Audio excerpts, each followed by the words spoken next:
하나님 감사합니다. 이 밤에 많은 우리 믿음의 선조들이 주님 앞에 나와 홀로 기도했듯이 우리가 여럿이 나와 있지만 홀로 주님 앞에 서 있습니다. 오늘 주의 음성을 듣고 주의 약속을 붙잡고 기도하다가 하나님 만나는 밤이 되게 하여 주옵소서. 예수 그리스도의 이름으로 기도드렸습니다. 아멘. 사도행전 18장 1절부터 4절 말씀 같이 한번 읽겠습니다. 사도행전 18장 1절부터 4절. 직장 현장에서 바울과 브리스길라와 아굴라가 만나는 장면입니다. 같이 읽습니다.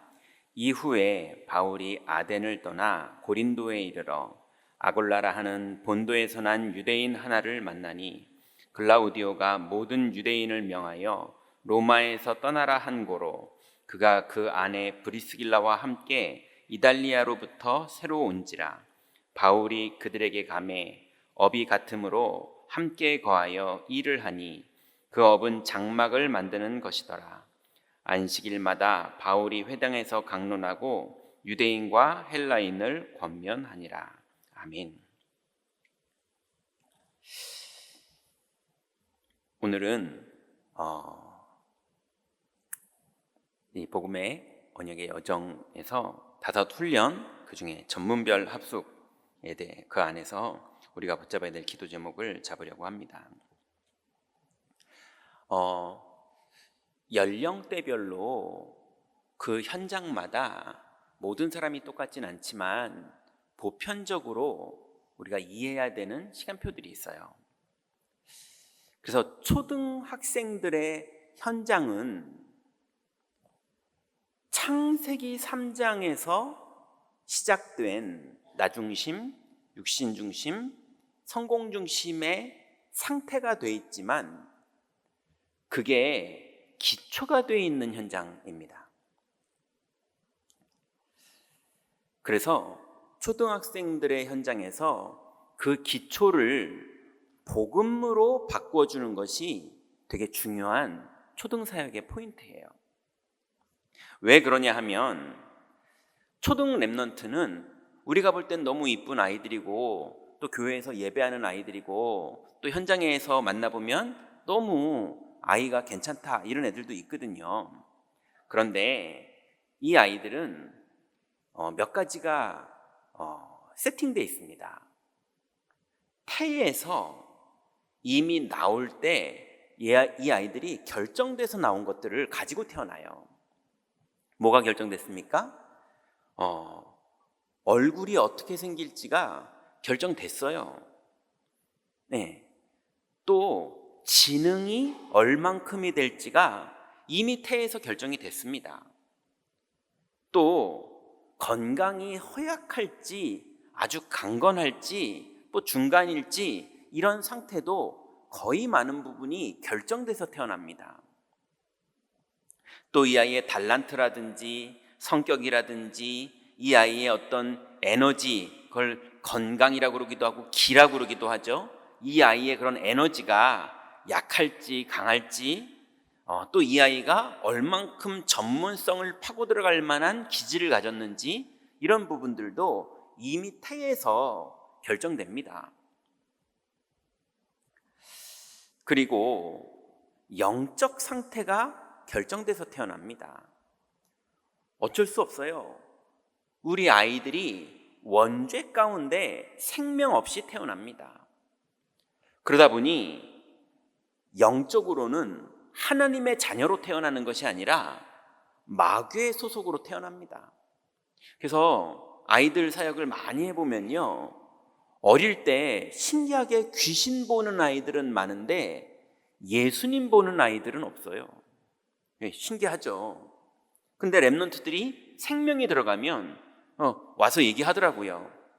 자기는 밤에 꿈꿨는데 예수님이랑 손 붙잡고 하늘을 날아다녔대요. 그러니 이게 영적 상태에 따라서 다릅니다. 근데 어린 아이들이 영적으로 뭐를 보고 뭐를 두려워하고 뭐를 염려하는 아이들이 꽤 많아요. 왜 그러냐 하면 어릴 때부터 배경이 그렇습니다. 그리고 안타깝지만 아이들의 영적 배경이 지옥 권세예요. 그래서 어려서부터 지옥 같은 일들을 겪는 아이들이 꽤 많이 있습니다. 요즘 뉴스 보니까 우리나라에 아동 유괴 사건이 점점 지금 급증을 하고 있더라고요. 이상하죠? 우리나라가 아동 유괴가 이제 해도 CCTV도 많고 핸드폰도 다 이제는 뭐 위치 파악되고 그러기 때문에 아동 유괴를 해서 우리나라가 어디 도망갈 데가 없거든요.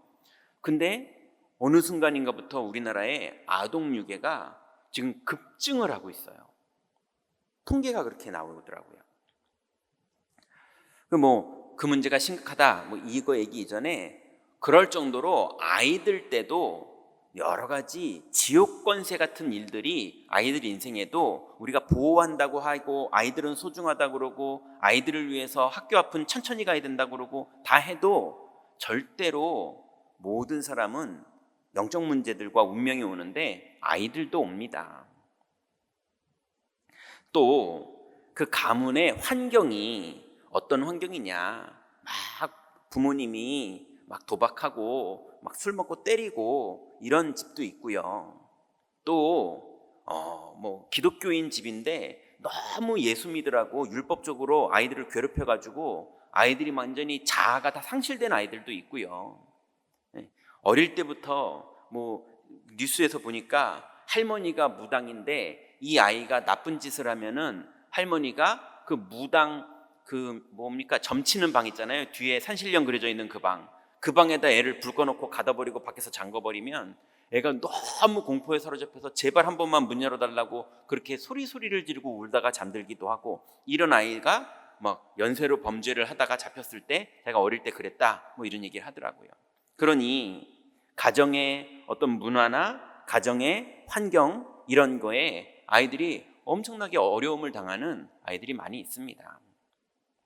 그러니 초등학교 때 이 아이들이 뭔가 경험하고 또 겪는 그런 기초가 그때 많이 세팅이 되는데 그때 너무 많이 아픔들이 있어요. 한 번은 TV 방송국에서 아이들을 가지고 실험을 해봤어요.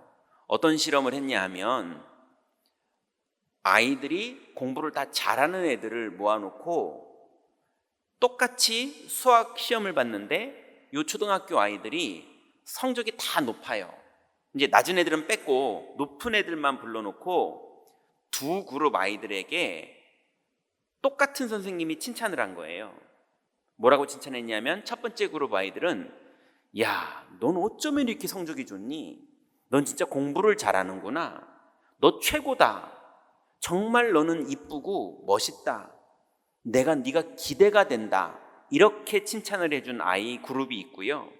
두 번째 그룹 아이들에게는 너는 어쩜 그렇게 자세가 좋니? 너는 최선을 다하는구나. 너는 포기하지 않고 연구하고 끝까지 답을 찾아내려고 노력하는 애였구나. 멋있다. 이렇게 칭찬을 해줬어요. 한 아이는 왜 이렇게 잘하니를 칭찬했고 한 아이는 어떻게 이렇게 자세가 올바르니 이렇게 칭찬했거든요. 그러놓고 다시 요번에 조금 더 어려운 문제로 두 그룹 아이들에게 똑같은 시험 문제를 줬어요. 그 전에 시험은 똑같았거든요, 점수가. 이 아이 두 그룹이 다. 그런데 넌 왜 이렇게 잘하니? 라고 칭찬 들었던 애들이요, 점수가 떨어지기 시작해요. 긴장되고 잘해내야 되고 부담되고 어른들의 눈치 보이고 칭찬해준 사람의 기대가 부담되고 이러고 있는데, 너 이렇게 자세가 훌륭하니? 이런 애들은요 자세를 올바르게 잡아요. 중심껏 해요. 결과에 치중하지 않고 올바른 자세로 하려고 마음가짐을 그렇게 먹어요. 그러고 나니까 얘네들은 긴장을 하질 않아요. 그러니 똑같은 초등학교 아이들인데 한 번 그렇게 만나서 누구한테 무슨 말을 들었는지가 아이들의 다른 길을 결정하는 거예요. 근데 그런 집안이라면요, 그런 교사를 만나서 1년 동안 같이 공부를 한다면요, 그런 나라 분위기라면요, 이런 식으로 똑같이 태어났지만 똑같은 실력이지만 어떻게 학습되고 뭘 배우느냐에 따라서 이게 또 막 달라지거든요. 그러니 초등학생 때 많은 기초가 결정됩니다. 그러니 조금만 영적으로 복음적인 상담을 제대로 해주면 이 아이의 기초를 바꿔줄 수 있거든요. 근데 그게 안 바뀌고 만약에 중고등학교로 넘어갔다 그러면 이제 초등학교 고학년부터 중고등학교 때까지 문화라는 거를 접하기 시작합니다. 이제는 가정과 학교, 부모님과 선생님, 그분들이 절대적이었던 아이들이 드디어 그분들이 절대가 아니고 내가 중요한다는 자아와 그런 나를 가지고 세상에서 멋있게 산다고 생각하는 그런 문화에 관심을 갖게 되고 거기에 기준을 두게 되고 거기에 빠지게 되거든요.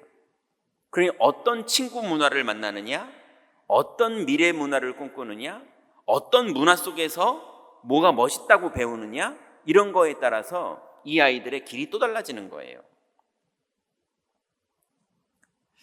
그러니 기초가 제대로 복음적으로 세팅되지 않은 상태에서 문화를 잘못된 문화로 가지게 되면 그때부터 그게 그 아이의 기준이 됩니다.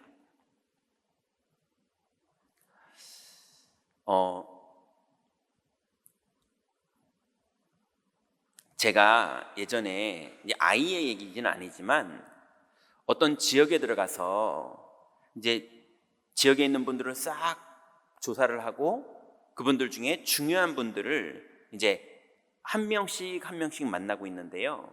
한 명은 검도 관장님이셨어요. 근데 교회를 나오다 안 나오다 그러시더라고요. 그런데 이분이 검도 선교회도 만들었어요. 그래가지고 선교회 회장님이더라고요. 근데 가서 이제 선교회도 하시는 분인데 주일날 예배도 가끔씩은 빠지시고, 그러니 이유가 있어서 빠지는 거면 빠져도 괜찮다라는 말도 해주고 싶기도 하고, 또 이유가 없는데 영적으로 가치를 몰라서 빠지고 있는 거라면 그걸 또 이해시켜 드리고 싶기도 하고, 그래서 그분을 만나 뵀거든요. 근데 1대1로 3년을 다락방을 했다고 하시는데 그렇게 얘기를 하시더라고요. 1대1로 3년을 다락방을 했대요. 저 만나기 바로 전까지. 그리고 검도선교회 회장님이시고. 그래가지고 그러시냐고 하면서 이렇게 좀 대화를 해보는데 이분이 복음을 모르세요. 그래서 얘기를 해봤고, 그래서 복음을 우리 관장님께서 그리스도가 누구신지 다 알고 계시지만, 제가 이렇게 말했거든요. 그분 민망할까봐. 그랬더니 저 모르는데요 그러시더라고요. 그래가지고 아니 다 아시잖아요 뭐 이랬더니 아니요 진짜로 모르는데요. 그래서 선지자 제사장 왕 이것도 못 들어보셨어요? 그거 무슨 말인지 처음 듣는데요 그러시는 거예요. 아니 3년을 1대1로 다락방을 하신 게 맞으세요? 네. 그 다락방 한 그 인간이 확 떠오르더라고요. 그래가지고 구원의 길을 다시 하고 영접을 초청했더니 영접을 하시겠다는 거예요. 그리고 영접 기도를 해드리고 나서 좀 예전부터 다 이 얘기를 들으셨는데 오늘 좀 하나님 은혜로 새롭게 받아들이신 것 같네요 했더니 아니라는 거예요. 오늘 처음 들었대요. 제가 지금 누가 못했다 잘했다 이런 얘기를 하는 게 아니라 기초가 세팅이 안 되면 나이 먹을 때까지 그 기초를 어디서도 배우지도 못하기 때문에 초등 때 기초가 세팅돼야 되거든요. 그래서 청소년 때 그 세팅된 복음을 누려야 되거든요. 근데 초등 때 해결이 안 되면 청소년 때도 세상 문화에 그냥 끌려갈 수밖에 없습니다. 여기서 세상 문화에 끌려간다는 건 그냥 막 담배 피고 술 먹고 싸움질하고 이런 거를 말하는 게 아닙니다. 그러는 아이들도 있지만 하나님 떠나서 열심히 공부하고 열심히 노력하고 리더십 가지고 일하고 다 맞는 거지만 끝내는 바벨탑이 돼버리거든요. 그래서 좋은 거는 맞지만 그 좋은 게 복음은 아니거든요. 그러고 나서 그 기초가 해결이 안 된 상태로 대학에 들어가면 그때부터 복음 없이 전문성과 그리고 졸업쯤 되면 생존을 위한 결정들을 나를 가지고 육신적인 상태로 그리고 성공을 위해서 생존을 위해서 달려가느라 이제는 여유도 없는 상태로 바뀌어버립니다. 그리고 취직하면 새벽에 출근해서요 밤늦게 돌아오고 그래서 이제는 영적으로 정시로 기도를 하고 이런 여유도 없을 만큼 완전히 영적으로 힘들어져 버립니다. 그러니 이 연령대별로 현장에서 복음으로 답을 내지 못하는 사람들이 현장에 너무 많기 때문에 전문별 합숙으로 제자들을 훈련시켜서 연령대별로 또 전문 현장에 맞게 그 현장에서 복음 운동하는 제자들을 일으키는 게 되게 중요합니다. 그러니 이게 뭔가 청소년 사역하는 사람은요 청소년 사역을 할 수 있는 그 캐릭터가 있어요. 저 같은 사람이 하면 재미없어집니다. 그죠? 청소년하고 잘 맞는 캐릭터인데 청소년 가슴속에 복음을 심어줄 수 있는 그런 전문성 있는 사람이 있어요. 또 어린이들을 캐릭터가 안 맞는 사람이 맡으면 애들 죽어납니다. 힘들어 죽어요. 그래서 어린이랑 캐릭터가 맞고 전문성이 있는 사람이 어린이 현장 속에서 복음을 전할 때 이 아이들의 문화 속에 복음이 들어갈 수 있습니다. 그래서 산업인들의 현장에도 산업 현장에 캐릭터와 문화가 맞는 사람이 그 현장에서 복음을 가지고 증거할 때 살아나거든요. 자, 그래서 두 번째로 직업은 하나님이 우리에게 왜 주셨느냐? 먹고 살기만 위한 현장이 아니라 우리의 사명을 이루는 현장이 우리의 직장입니다. 그게 가정이 됐던, 전업주부는 가정이겠죠. 또 그게 본인의 전문성이 됐던 어떤 거든 간에 내가 꼭 출근하는 사무실만을 말하는 게 아니고요. 프리랜서도 마찬가지고요. 심지어는 백수도 마찬가지고요. 모든 하나님이 허락한 그 현장은 그분만의 문화와 전문성이 세팅되거든요. 거기는 우리의 사명을 이루는 현장입니다. 그래서 잠언서 22장 29절에 보니까 하나님이 이렇게 말씀하십니다. 네가 자기 사업에 근실한 사람을 보았느냐? 이러한 사람은 왕 앞에 설 것이요 천한 자 앞에 서지 아니하리라 그랬어요. 자기 사업에 근실한 자를 원어로 읽어보면 자기 사업에 능숙한 자, 자기 사업에 준비된 자 이런 뜻입니다. 그 전문 현장에 준비된 자, 그 전문 현장에 능숙한 자. 바울이 그랬고 요셉이 그랬고 다윗이 그랬고 준비된 사람들이었거든요. 그래서 하나님은 성도를 현장에서 복음 전하는 전도자로 세우기 전에 그 사람의 인생을 전문성을 준비시키셔서 천한 데 서지 않고 왕 앞에 설 수 있을 만큼 준비된 자로 이 사람의 전문성을 인도해 가시는 부분이 하나님의 성령의 역사입니다.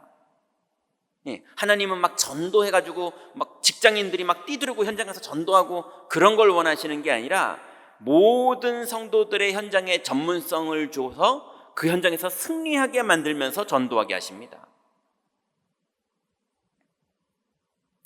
또 그 직업의 현장에 여정과 만남을 하나님이 축복하세요. 창세기 39장 2절부터 3절에 보니까 여호와께서 요셉과 함께 하심으로 그가 형통한 자가 되어 그 주인 애굽 사람의 집에 있으니 그 주인이 여호와께서 그와 함께 하심을 보며 또 여호와께서 그의 범사에 형통케 하심을 보았더라 그랬습니다. 그래서 이 땅의 모든 일이 사람이 계획해서 그 계획대로 되는 것처럼 보이지만 분명히 성경은 그 일을 이루시는 분은 여호와다 그랬어요.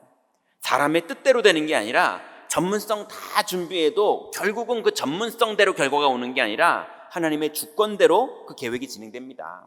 그러니 요셉에게 전문성을 다 준비시켰지만 하나님이 요셉의 성실함과 열심히 일하는 정도가 아니라 주께서 형통케 하심이 보일 정도로 하나님은 그 요셉의 여정을 축복하시고 그 요셉의 만남을 계속 축복하십니다. 그게 전문성 가진 사람의 여정이에요.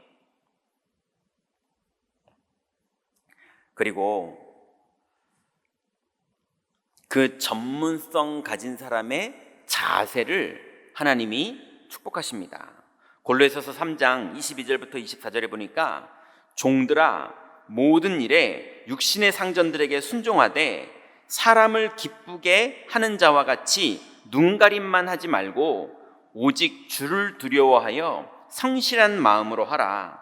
무슨 일을 하든지 마음을 다하여 주께 하듯 하고 사람에게 하듯 하지 말라. 이는 유업의 상을 주께 받을 줄 알미니 너희는 주 그리스도를 섬기느니라.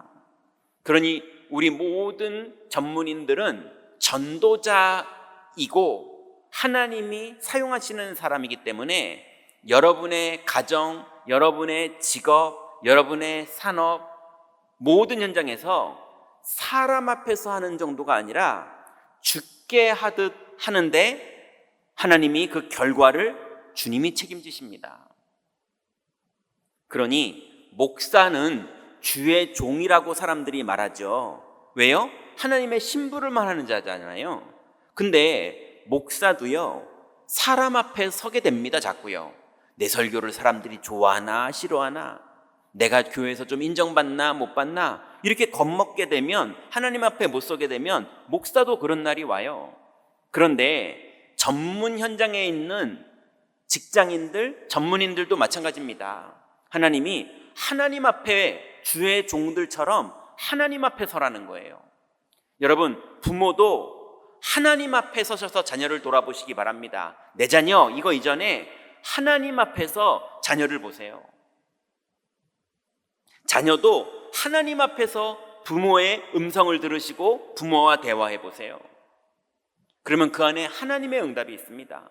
직장 생활도 하나님 앞에서 해보세요. 너무 직장이 말도 안 되는 짓거리를 하는데요, 그래도 하나님 앞에서 보세요. 당연히 교역자도, 당연히 전문인들도, 당연히 부모들도, 자녀들도 여러분의 인생이 하나님 앞에서 서서 그 일을 할 때 하나님이 과정도 축복하시고 길도 인도하시고 눈도 열어주시고 만남도 주시고 결과도 인도하십니다. 이게 전문별 합숙을 해야 되는 이유예요.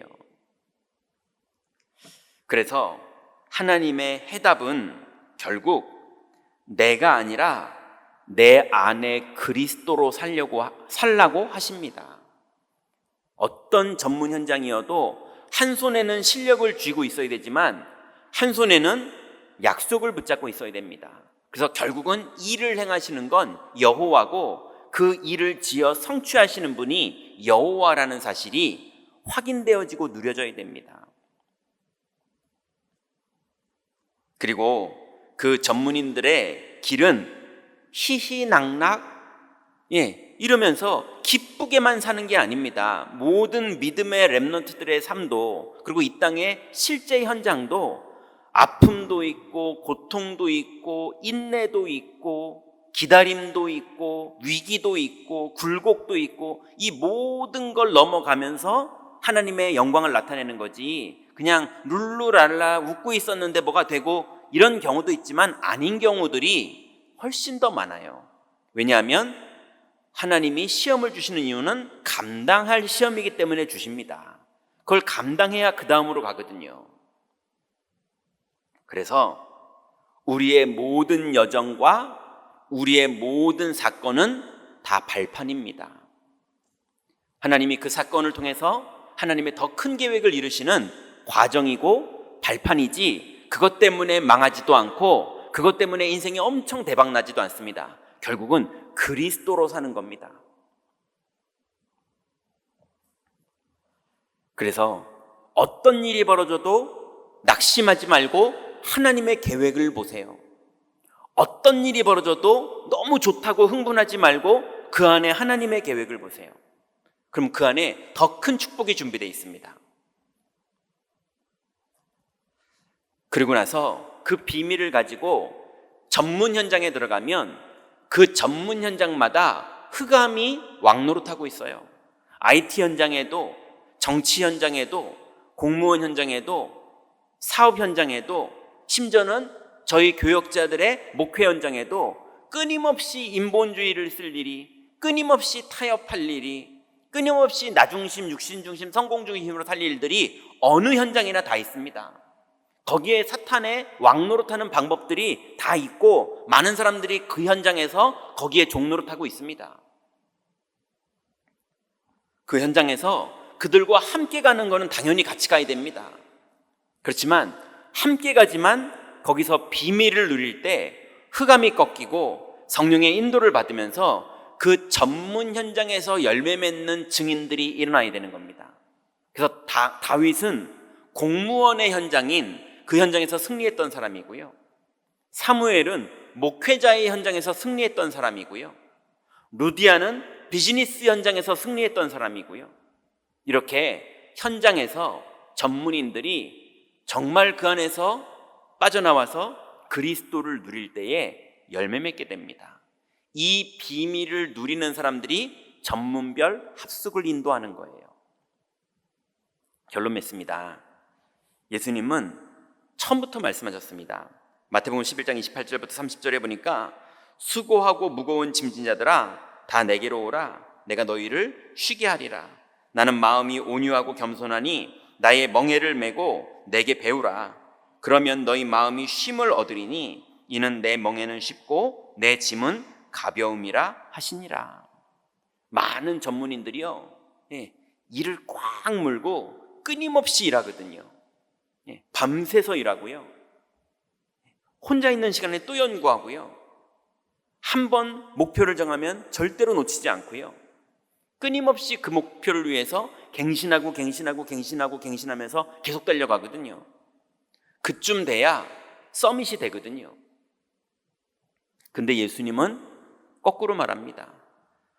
그걸 하되 그 짐을 주께 맡겨라. 수고하고 무거운 짐진 자들아 다 내게로 오라.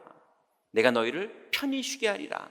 그래서 임마누엘을 누리면서 전문성 있게 가는 것과 나를 가지고 이악 물고 가는 건 다릅니다.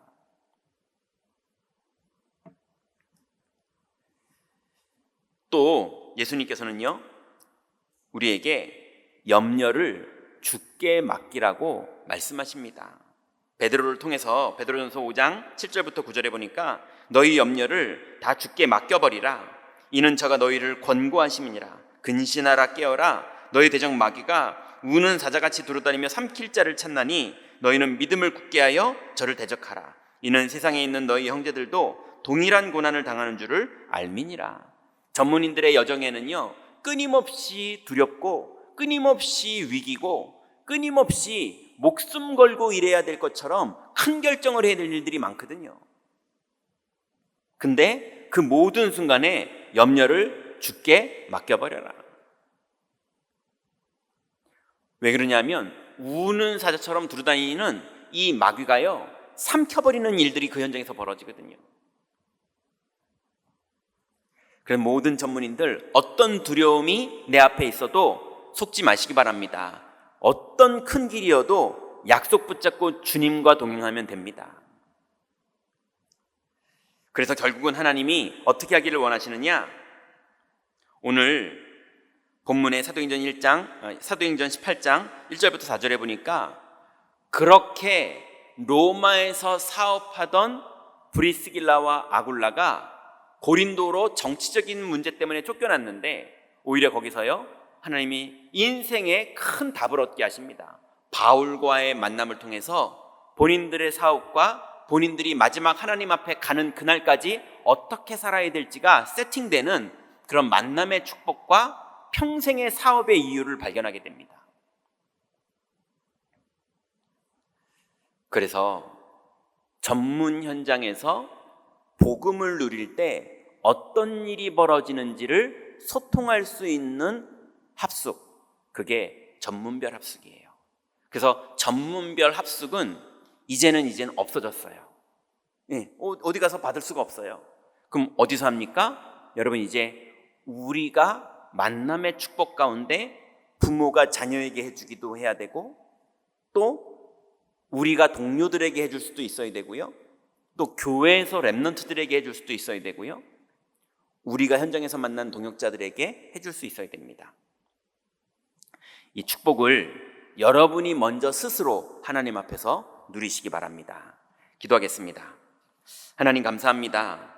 지금 현장은 바벨탑처럼 온통 나 중심, 육신 중심, 성공 중심으로 달려가고 있고, 하나님, 그렇게 달려가는 와중에도 끊임없이 실패와 좌절과 멸망과 경쟁과 죽임과 아픔들이 끊임없이 벌어지고 있는 이 땅에 믿음의 제자들을 전문인으로 부르시고 현장에 파송하신 주님을 찬양합니다.